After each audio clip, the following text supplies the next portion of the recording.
ఎవడెవడైతే అధికారి, ఎవడెవడైతే వైఎస్ఆర్సీపీ కార్యకర్తను ఎవడెవడైతే ఇబ్బంది పెట్టాడో వాళ్ళందరినీ కూడా చూస్తూ ఊరుకోము.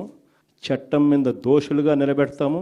ఒకవేళ వాళ్ళు రిటైర్ అయిపోయి వెళ్ళిపోయినా, లేకపోతే వాళ్ళు దేశం విడిచిపెట్టిపోయి ఉన్నా కూడా ఎవరిని వదిలిపెట్టం. సప్త సముద్రాల అవతలున్నా కూడా అందరినీ కూడా పిలిపించే కార్యక్రమం చేస్తాం. పిలిపించిన తర్వాత సినిమా మామూలుగా ఉండదు. సినిమా మాత్రం అదో లెవెల్లో ఉంటుంది. సినిమా మాత్రం. చిత్తూరు జిల్లా కుప్పం నియోజకవర్గం నుంచి రామకుప్పం మండలానికి చెందిన ఎంపీటీసీలు, సత్యసాయి జిల్లా పెనుగొండ నియోజకవర్గం నుంచి రొద్దం మండలానికి చెందిన ఎంపీటీసీలు,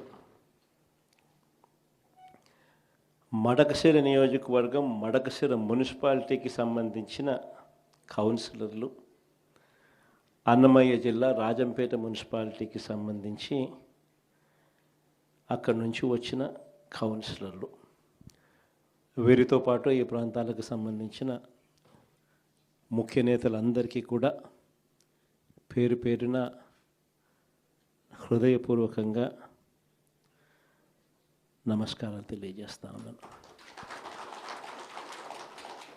ఈరోజు మీరంతా కూడా తెగువ చూపించిన పరిస్థితుల మధ్య మిమ్మల్ని అందరినీ అభినందిస్తూ మీ అందరితో కూడా కాసేపు గడిపే కార్యక్రమం చేస్తూ ఉన్నా. నిజంగా ఈరోజు రాష్ట్రంలో ఉన్న పరిస్థితులు ఎలా ఉన్నాయి అన్నది బహుశా నాకన్నా కూడా మీకే బాగా తెలుసు. రాష్ట్రంలో ఈరోజు విలువలు లేని, విశ్వసనీయత లేని, ప్రజాస్వామ్యాన్ని ఖూనీ చేస్తూ ఉన్న పరిస్థితుల మధ్య రాజకీయాలు జరుగుతూ ఉన్నాయి. ఇలాంటి చెడిపోయిన ఈ రాజకీయ వ్యవస్థలో తులసి మొక్కల్లా ఎంపీటీసీలమైన, జెడ్పీటీసీలమైన, కౌన్సిలర్లమైన అయ్యా చంద్రబాబు మమ్మల్ని చూసి నేర్చుకో రాజకీయాలు ఎలా చేయాలి అని చెప్పి తెగువ చూపించి రాజకీయాలకు అర్థం చెప్పి గట్టిగా నిలబడిన మీ అందరికీ కూడా మీ జగన్ హ్యాట్స్ ఆఫ్ చెప్తూ సెల్యూట్ చేస్తాను.